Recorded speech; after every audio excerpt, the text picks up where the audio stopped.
SSC का one of the favourite question है, the number of balls each one is 4 centimetre in the diameter that can be made from a solid metallic sphere of diameter 32 centimetre is. कहा गया कि कितनी ऐसी balls होंगी यदि एक सॉलिड मेटेलिक स्फीयर जिसका डायमीटर 32 सेंटीमीटर है उसको कन्वर्ट किया जाता है एक ऐसी बॉल में जिसका डायमीटर हमें 4 सेंटीमीटर दे रखा है, तो ऐसी कितनी बॉल्स होंगी। सो कहने का मतलब इसमें जो कॉन्सेप्ट लगेगा वो लगेगा कि यदि हम इस वॉल्यूम को सॉलिड मेटेलिक स्फीयर को बॉल में चेंज कर रहे हैं तो इसका मतलब वॉल्यूम तो हमेशा कांस्टेंट रहेगा। एक चीज़ को दूसरे में मेल्ट करके या फिर वैसे ही उसको मेड किया जाता है तो दोनों का वॉल्यूम सेम ही रहता है। अगर मान लो किसी एक्स चीज़ को मेल्ट करके वाई चीज़ को बनाया जाता है तो एक्स और वाई दोनों का वॉल्यूम सेम रहेगा, तो यही सेम कॉन्सेप्ट यहाँ पे लगेगा। सो वॉल्यूम ऑफ स्फीयर जिसकी रेडियस हमें जो ये बॉल्स दे रखी है, यानी जो बॉल है यहाँ पे स्फीयर, तो उसकी एन टाइम्स हम मान लेते हैं कि एन बॉल्स हैं, इज इक्वल टू दोनों का वॉल्यूम सेम रहेगा। ये बड़ा स्फीयर जिसका डायमीटर हमें डायमीटर 32 सेंटीमीटर दे रखा था और इसका डायमीटर 4 सेंटीमीटर, तो रेडियस इसकी 2 सेंटीमीटर हो जाएगी और इसकी रेडियस 16 हो जाएगी।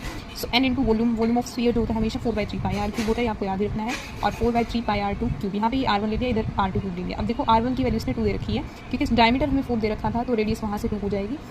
सो 4/3 पाई क्योंकि दोनों कांस्टेंट चीज़ें हैं आपस में कैंसिल हो जाएगी, तो n इंटू R1 की वैल्यू पुट करेंगे तो यहाँ पे R1 की क्यूब यानी कि 2 की क्यूब 8 और यहाँ पे R2 16 की क्यूब दैट इज़ 256 इंटू 16, तो यहाँ से 8 2 जा, तो यहाँ पे 16 का स्क्वायर होता है 256 इंटू 2, तो 5 का is the correct answer for this question. ऐसे ही और अमेजिंग वीडियोज़ के लिए चैनल को सब्सक्राइब करें, लाइक करें, शेयर करें। Thank you.